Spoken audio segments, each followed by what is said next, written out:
This is the briefing for Tuesday, April 30th. I want to start tonight with the daily chart of the spiders. I'm going to kind of use the spiders as an example, even though the other indices are following along pretty much in the same regard. But the spiders are really showing a really good chart pattern, at least at this point in time. So you can see that we were in an area of rotation, and this was very difficult. Doing the briefings was difficult during this time period because, I mean, we just had very short range days. We just really didn't give us a lot of range in terms of the market. Until this day, we had a pretty long range day that day.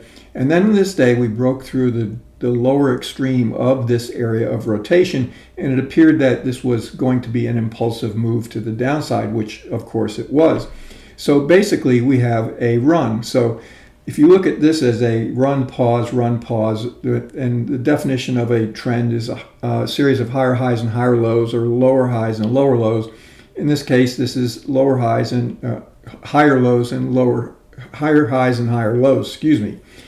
And of course, so we have these runs and pauses, and then of course you get to the point where this becomes a run, and then you get a greater degree time and price counter trend rotation.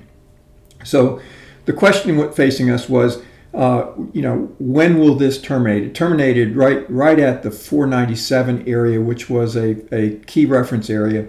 And then we had this rotation back to the upside. Now I want to switch to a 60-minute chart here of the spiders. Now this is the spiders, the Qs, and the Russell. Now you can see here, I want to expand this chart somewhat.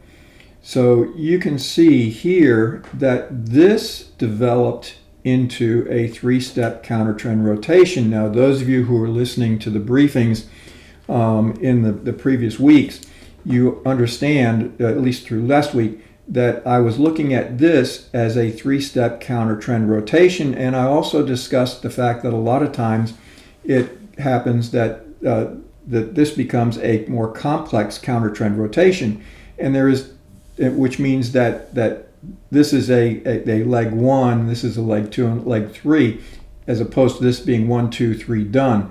So basically, we projected the equality between legs 1 and 3 as coming right in at this 506, 507 area.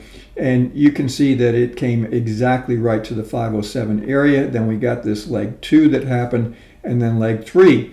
Now, last week in the briefings, and specifically last Thursday, I talked about the fact that I put these red trend lines up here that basically figured out that if this was the end of leg 2, then equality between legs 1 and legs 3 would come in right at this 511 area, which is exactly where it came to in yesterday's trading.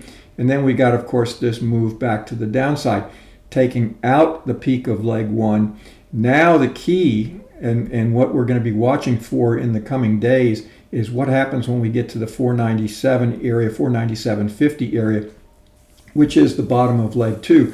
Now, if this low is taken out, that increases the probabilities that this low is going to get taken out.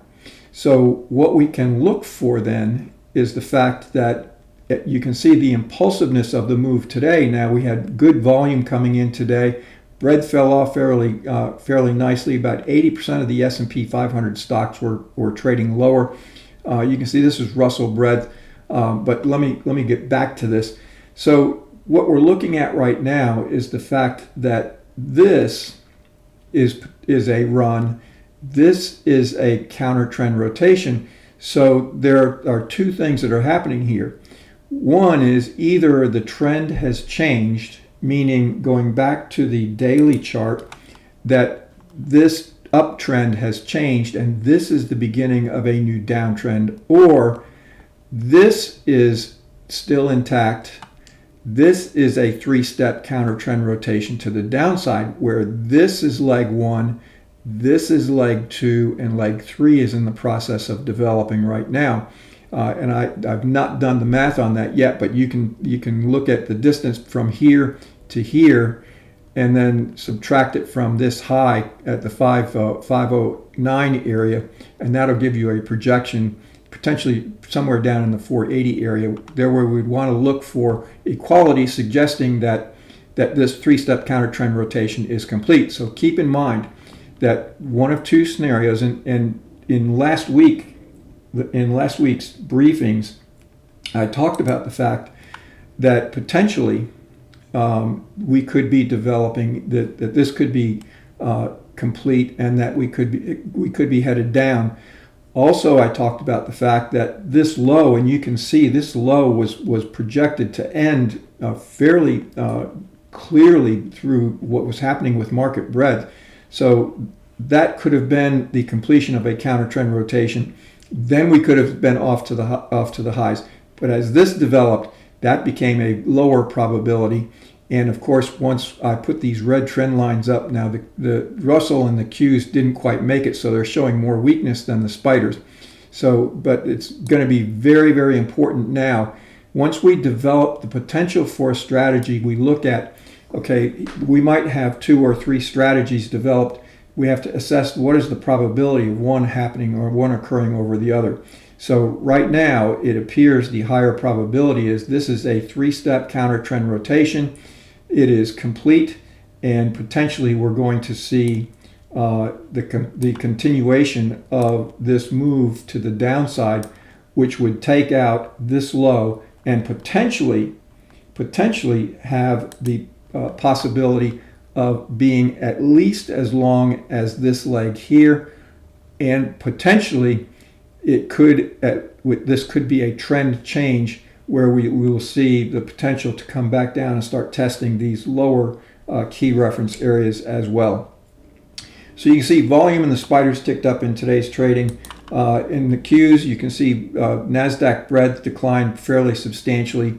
NASDAQ was down, volume ticked up very nicely in the Qs today. And in the Russell showing a little more weakness, came right up to this 200 area in yesterday's trading, and then of course reversed in today's trading, volume ticking up and breadth kind of very negative as well. Keep in mind now with the key, and a lot of times the Russell, especially in downtrends, will lead a move. Keep in mind, if you look at this as a rotational pattern right through here, what's going to be critical in the Russell is, one is trading through the leg 2 low of this 3-step move, and then of course looking at what happens when it hits this 190 area, and then of course the 187 area is going to be the next really important key reference area as well.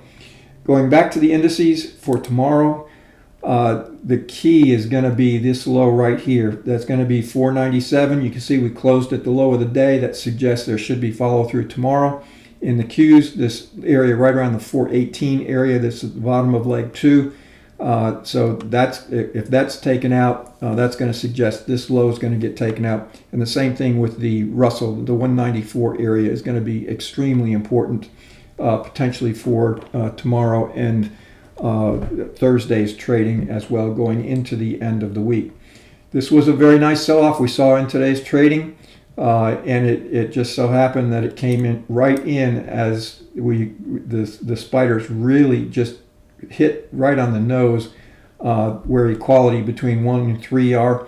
Qs kind of missed it by a little bit, came in at the 434 area, and this was the 435 area, so missed it by a point.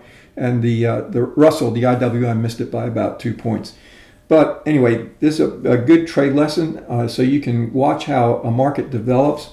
You can look at it in multiple time frames, and then you can come up with 2 to 3 different strategies, and then assess the probabilities of each strategy playing out. In this case, it played out pretty clearly that this was a 3-step counter trend move where this was 1, 2, and 3, and there was equality between legs 1 and 3. So now what's going to be important is trading through this leg 2, these leg 2 lows. Those are the next lower support levels, and if those are taken out, then we are potentially in for a much greater degree time and price counter trend move, which could be just as long as this move here, which could be a fairly substantial move.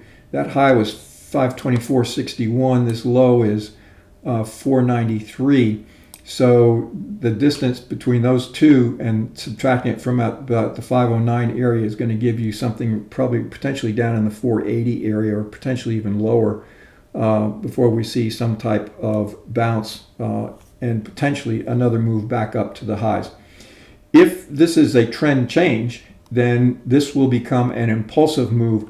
We will blow through the leg 2 levels that I talked about just a minute ago. These leg 2 levels will blow through these lows, and you'll see volume especially becoming very, very active, with very big increases with each thrust lower. And keep in mind also that this is not going to be just a straight line down. We will have a run, we'll have a pause, another run, another pause. So we just have to determine, we'll have to analyze each of those pauses as they begin to develop to determine whether we're reaching a bottom and we're going to see another rotation back up, or whether this is the beginning of potentially a trend change. Have a great night, and I will be picking this back up after tomorrow's trading.